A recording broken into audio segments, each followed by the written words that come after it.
গুলি খাইছে একটা।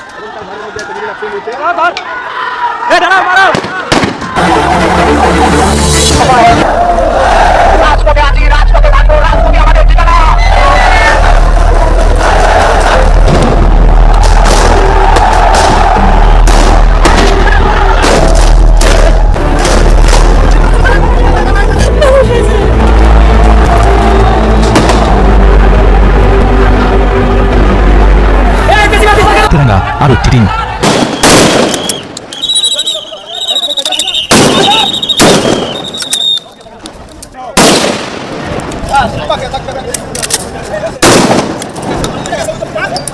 দায়িত্বে থাকে স্পেশাল সিকিউরিটি ফোর্স এসএসএফ। সর্বাধুনিক অস্ত্রে সজ্জিত এই বাহিনীর নিশ্চিত নিরাপত্তা বলয়ে থাকেন রাষ্ট্রপতি, প্রধানমন্ত্রীর মতো ভিভিআইপিরা।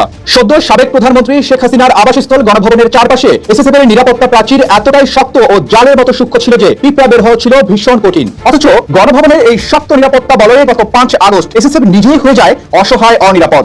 আগস্টকে ঘিরে দেশের সন্ত্রাসী হামলার পায়তারা করছে নিষিদ্ধ ছাত্রলীগ ও আওয়ামী লীগের নেতাকর্মীরা। সে লক্ষ্যে বেশ কিছুদিন ধরে অজ্ঞাত স্থান থেকে একের পর এক হুমকি দিয়ে যাচ্ছে। আগস্টের প্রথম 10 দিনে হামলার সংখ্যার কথা স্বীকার করেছে আইন শৃঙ্খলা রক্ষাকারী বাহিনী। তবে যে কোনো পরিস্থিতি মোকাবেলার ঘোষণা দিয়ে 10 দিনের বিশেষ সতর্কতা জারি করেছে প্রশাসন।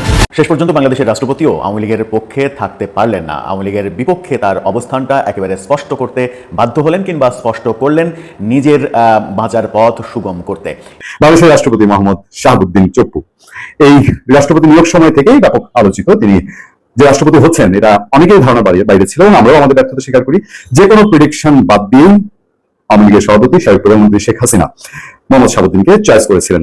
আসসালামু আলাইকুম রহমতুল্লাহ। প্রদর্শক, নতুন এক ভিডিওতে আপনাদের সকলকে স্বাগতম। প্রদর্শক, আপনারা ভিডিওর শুরুতেই ভিডিওর বিশেষ কয়েকটা অংশ দেখলেন। অবশ্যই আপনারা বুঝতে পারছেন যে আসলে কতটা গুরুত্বপূর্ণ ভিডিও তো চলেছে। আর এই ভিডিওগুলো কতদিন আগের বা এই ঘটনা কবে ঘটেছে আপনারা কিন্তু জানেন। দেখেন, এতটা কষ্টদায়ক, ভিতরটা কেঁপে ওঠে। একটা তরতাজা মানুষ যখন তাকে আঘাত করে রক্তাক্ত করে দেওয়া হয়, তাকে একটা সুস্থ মানুষকে গুলি করা হয়, একটা সুস্থ মানুষ ঠিক থাকতে পারে না। দেখেন, এই ভিডিওগুলো আপনারা ভিডিও শুরুতে দেখলেন, কতটা কষ্টদায়ক। আপনারা থেকে একটু কষ্ট লাগে নাই? একটা পাষাণ মানুষ, তার মনে কোনো দয়া থাকে না। আর একটা মানুষ যখন এরকম পাষাণগিরি করে, আল্লাহ তাকে ছাড় দেয় না। তার বাস্তব প্রমাণ আপনারা দেখতে পারছেন। আগামীকাল 5ই আগস্ট, যার হুকুমে আমাদের ছাত্রছাত্রী সুস্থ জীবন, সুস্থ একটা মানুষ তার জীবনকে বিলিয়ে দিয়েছে। কার হাত নাই, পা নাই, অন্ধ হয়ে গেছে, সেই মানুষটা কিন্তু ভালো নেই।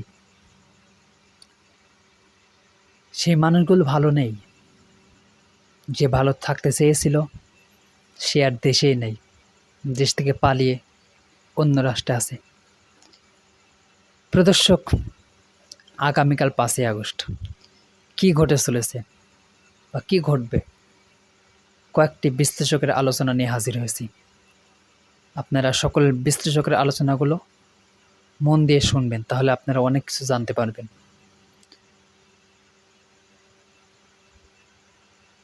আর এই বিষয়ে কথা বলবো না, চলুন একে একে সবগুলো বিশ্লেষকের আলোচনাগুলো শুনে আসি।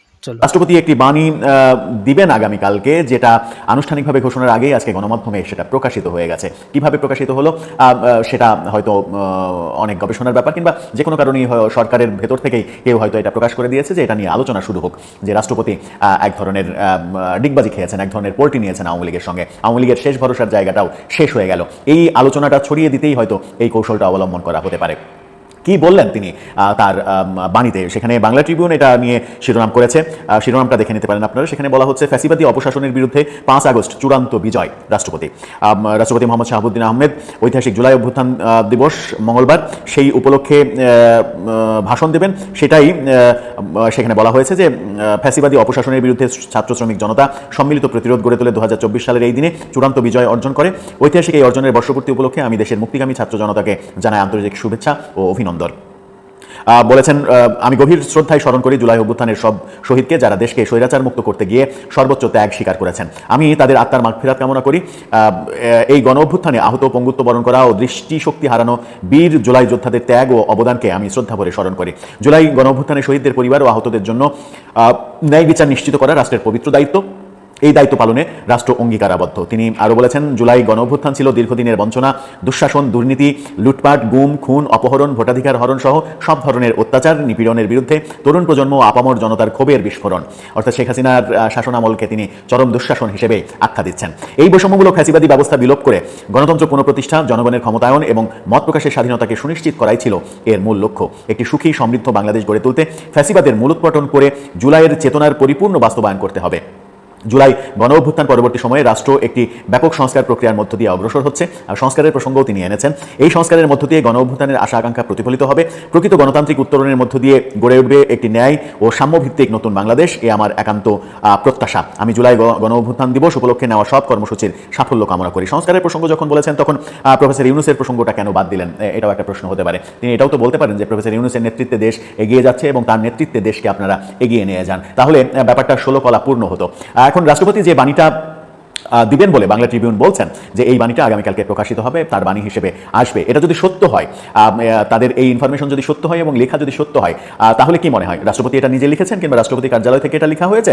মনে হয় না। এটা সরকার লিখে দিয়েছে এবং সরকারের লেখাতে রাষ্ট্রপতি সাইন করেছেন। এখন সরকার যেহেতু লিখেছে, সংস্কারের প্রসঙ্গ এসেছে, সরকারের খুবই প্রিয় প্রসঙ্গ সংস্কার, কারণ সংস্কার করার জন্যই তো এই সরকার এসেছে বলে মনে হয়। কিন্তু এই যে সরকার থেকে লিখে দেওয়া হলে তিনি সাইন করলেন, এর পেছনে অনেকগুলো কারণ ব্যাখ্যা করা যেতে পারে। যে সরকার কেন, এই অন্তর্বর্তীকালীন সরকার কেন রাষ্ট্রপতিকে কোনো কিছু দেবেন এবং তিনি সাইন করবেন?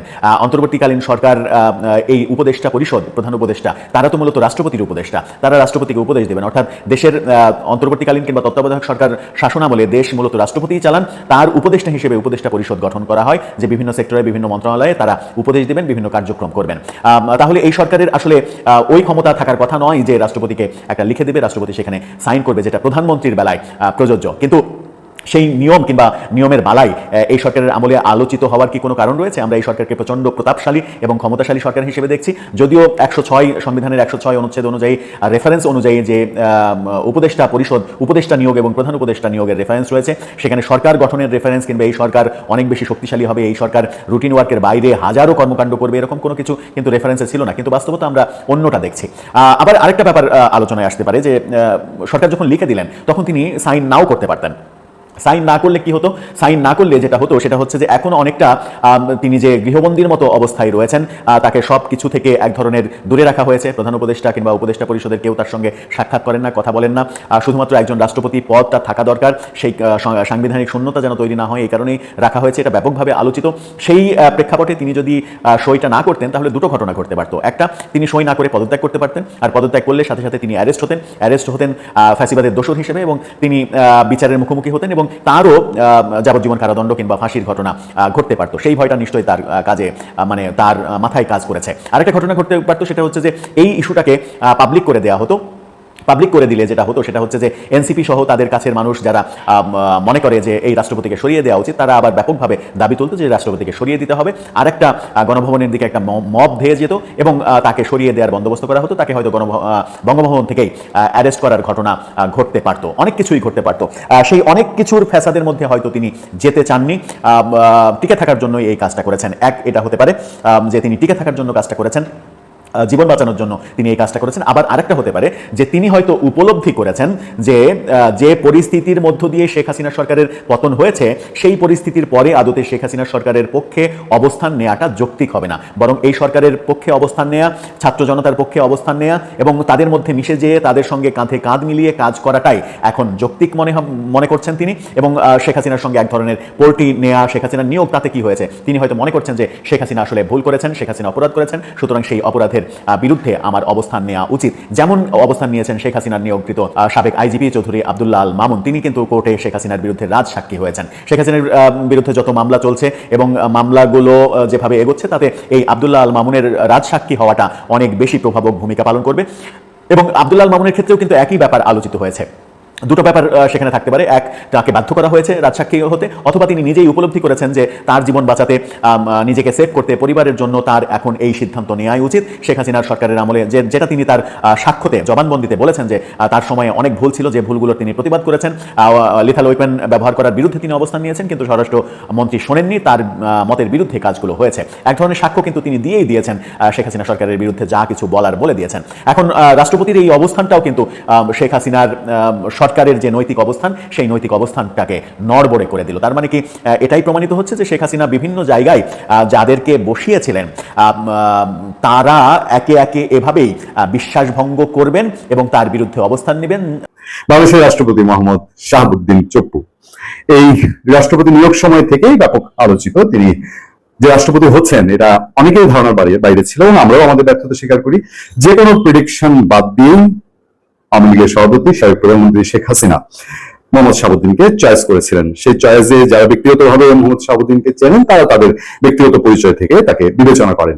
এরপর শেখ হাসিনা চলে যাওয়ার পরে এই শাহাবুদ্দিন চপ্পু বা রাষ্ট্রপতি নিয়ে, আমাদের রাষ্ট্রপতি পদটি নিয়ে নানান রকম ঘটনা ঘটা শুরু হয়েছে।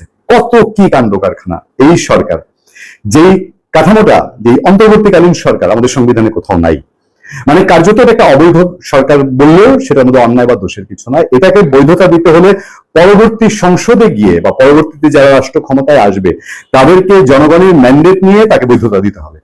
সেই সরকার শপথ নিয়েছেন রাষ্ট্রপতি শাহাবুদ্দিন আহমেদের কাছে, রাষ্ট্রপতি মোহাম্মদ শাহাবুদ্দিনের কাছে। এবং এরপর থেকে এই সরকারকে যারা বসিয়েছে দাবি করে, তারা হঠাৎ করে হুলস্থুল কাণ্ড কারখানা শুরু করলো। একবার ঘেরাও করতে গেল বঙ্গভবন, তারপর সেখান থেকে তাদের পিছু হটতে বাধ্য হলো বিএনপি, তারাও তাতে সম্মতি দিল না। এভাবে নানানভাবে আলোচনায়, কিন্তু এরপর থেকে আমাদের যে একজন রাষ্ট্রপতি আছেন এই দেশে, এটা আমরা কোথায় যেন খুঁজে পাচ্ছি না এরকম একটা ব্যাপার। ধরুন গত এক বছরে দেশে আমরা রাষ্ট্রপতিকে রাষ্ট্রীয় অনুষ্ঠানের মধ্যে বলতে গেলে দেখেছি যে স্বাধীনতা দিবস বা 21শে ফেব্রুয়ারিতে তিনি একা একজন নিঃসঙ্গ মানুষের মতন তিনি গিয়ে ফুল দিয়ে 5 মিনিটের জন্য গেছেন আর চলে এসছেন। এর আগে কি হতো? এর আগে দেশে বিশ্ববিদ্যালয়গুলোর সমাবর্তন হতো, বিভিন্ন রকম রাষ্ট্রীয় বড় ধরনের আয়োজন হতো, সেগুলোতে রাষ্ট্রপতি রাখা হতো। অ্যাডভোকেট আব্দুল হামিদ তার বাক পটুতার জন্য অথবা তার ব্যতিক্রম উপস্থাপনের জন্য হয়তো আরো বেশি আলোচিত হয়েছিলেন সেসব অনুষ্ঠানে। সাধারণত রাষ্ট্রপতিরা তাদের লিখিত বক্তব্যের বাইরে কিছু পড়েন না। তার আগেও যদি বলেন, আমরা অন্তত এই যে বিশ্ববিদ্যালয় কনভোকেশন সমাবর্তন, সেখানে রাষ্ট্রপতিকে দেখতে পেতাম, কারণ রাষ্ট্রপতি প্রতিটি পাবলিক বিশ্ববিদ্যালয়ের অন্তত এবং অনেক ক্ষেত্রে বেসরকারি বিশ্ববিদ্যালয়ে তিনি অভিভাবক, তাকে রাখা হয় সেখানে।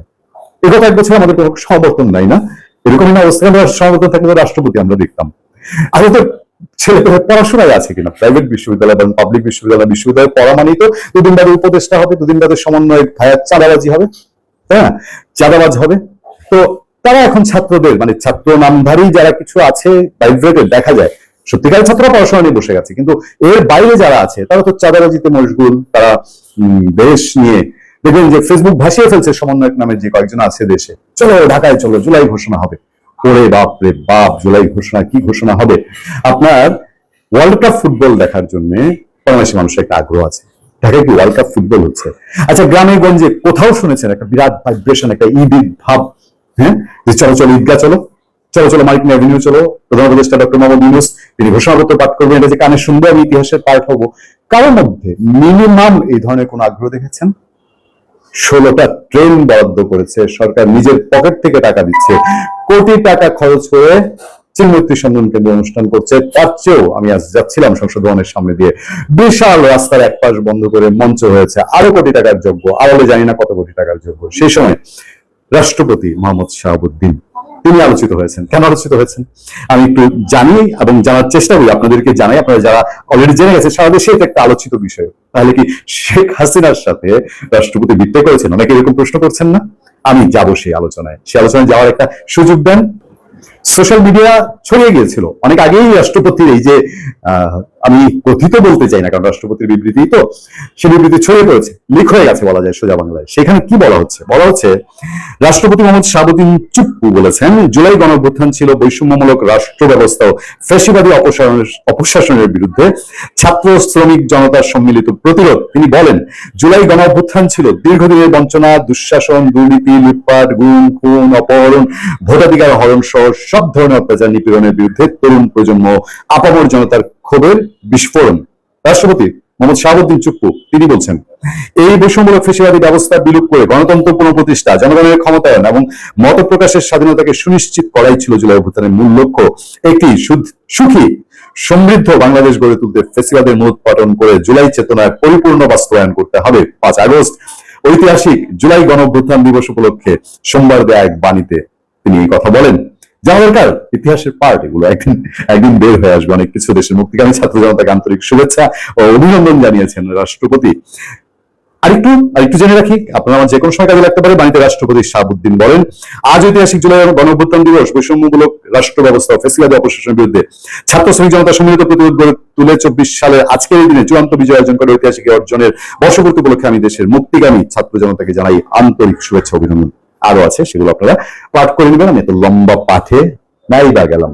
রাষ্ট্রপতি মোহাম্মদ শাহাবুদ্দিন চুপ্পু, তার কতজন স্টাফ এই গত কিছুদিনে কমিয়ে ফেলা হয়েছে। আমি তার শহীদ মিনারে প্রায় একাকি যাওয়া, অথবা তাকে রাষ্ট্রীয় বিশেষ অনুষ্ঠানে দেখতে না পাওয়া, অথবা বাংলাদেশের অন্তর্বর্তীকালীন সরকারের প্রধান উপদেষ্টা ডক্টর মোহাম্মদ ইউনূসের বিদেশ সফর করে আসার পর রাষ্ট্রপতির সঙ্গে দেখা না করা, আর একটু তির্যক ভাবেই যদি বলি যে একেবারে না পোছা বাংলাদেশের রাষ্ট্রপতিকে, সেই সব যদি আমি নাও বলি, রাষ্ট্রপতির প্রেস উইং বলতে একটা উইং ছিল, সেই প্রেস উইংটা কি এখনো আছে আমি ঠিক জানি না। আমাদের রাষ্ট্রপতির তো প্রেস উইংই নাই। তাহলে বাণী রাষ্ট্রপতির পক্ষে রাষ্ট্রপতি নিজে বসে বসে কি লিখেছে জানি না। তাহলে তার ব্যক্তিগত স্টাফরা প্রেস উইংয়ে যেখানে নাই, আমরা অন্তত এরকমই জানি, এরকমই তো খবর এসছে, তার ব্যক্তিগত চিকিৎসক আগে কয়জন ছিলেন, এখন কয়জন আছে। আমাদের রাষ্ট্রপতি তো গৃহবন্দী না। আচ্ছা, আরো একটি ফ্যাক্টর যদি আমি আপনাদেরকে বলি, এই সরকারের এই যে জুলাই ঘোষণা, নতুন বাংলাদেশ, নতুন বন্দোবস্ত, আওয়ামী লীগ বিএনপি সব হচ্ছে স্বেচ্ছাচারী শাসন করে, রাষ্ট্রপতি একটা পুতুল, এটাকে রাষ্ট্রপতি এবং প্রধানমন্ত্রীর ক্ষমতার ভারসাম্য আনতে হবে, রাষ্ট্রপতি এবং প্রধান উপদেষ্টার ক্ষমতার ভারসাম্যের প্রয়োজন নেই, না এরকম তো ডিসিশনটা এরকম। তাহলে রাষ্ট্রপতি মোহাম্মদ শাহাবুদ্দিন, আমার কাছে তো অনেক প্রশ্নের এখন উত্তর মিলেনি। আওয়ামী লীগ সভাপতি সাবেক প্রধানমন্ত্রী শেখ হাসিনার পদত্যাগ পত্র কোথায়? আপনার মনে আছে মানব জমিনের সম্পাদক মতিউর রহমান চৌধুরী একটা বোম ফাটিয়েছিলেন, তিনি ইন্টারভিউ করে জানিয়েছিলেন রাষ্ট্রপতির যে সে পদত্যাগ পত্র রাষ্ট্রপতির কাছে নাই। তারপর হাইকোর্টে রিট হয়েছে, বিভিন্ন জায়গায় চিঠি চাওয়াচালি করেও আদ্যবধি শেখ হাসিনার পদত্যাগ। প্রিয় দর্শক, আপনারা একে একে সকল বিশ্লেষকের আলোচনাগুলো শুনলেন, অবশ্যই আপনারা বুঝতে পারছেন যে আসলে আগামীকাল 5 আগস্ট কি হতে চলেছে। আমরা এটাই প্রার্থনা করি আল্লাহর কাছে যে আগামীকাল যেন কোনো অঘটন না ঘটে, সব কিছু যেন ভালোভাবে হয়, একটা মানুষের জীবনও যাতে ক্ষতি না হয়, ক্ষতির মধ্যে না পড়ে। আমরা এই দোয়া আল্লাহ রাব্বুল আলামিনের কাছে করব। ক্ষমতার জন্য মারামারি করে, রক্তপাত করে কোনো লাভ নেই। আল্লাহ রাব্বুল আলামিন সম্মান দেওয়ার মালিক। আল্লাহ যাকে ইচ্ছা করেন সম্মান দেন, যাকে ইচ্ছা করেন বেইজ্জত করেন। এই জন্য আমরা মারামারি কাটাকাটি করব না। আমরা একটি সুন্দর বাংলাদেশ দেখতে চাই, সোনার বাংলাদেশ দেখতে চাই। এটা আমাদের স্বপ্ন, এটা আমাদের আশা। প্রিয় দর্শক, আপনারা তো সকল আলোচনাগুলো দেখলেন, বুঝলেন। কি বলবেন আপনারা কমেন্টে জানিয়ে দেবেন। আরও এরকম নিত্য নতুন আপডেট নিউজ পেতে আমাদের চ্যানেলটি সাবস্ক্রাইব করে পাশে থাকবেন। ধন্যবাদ।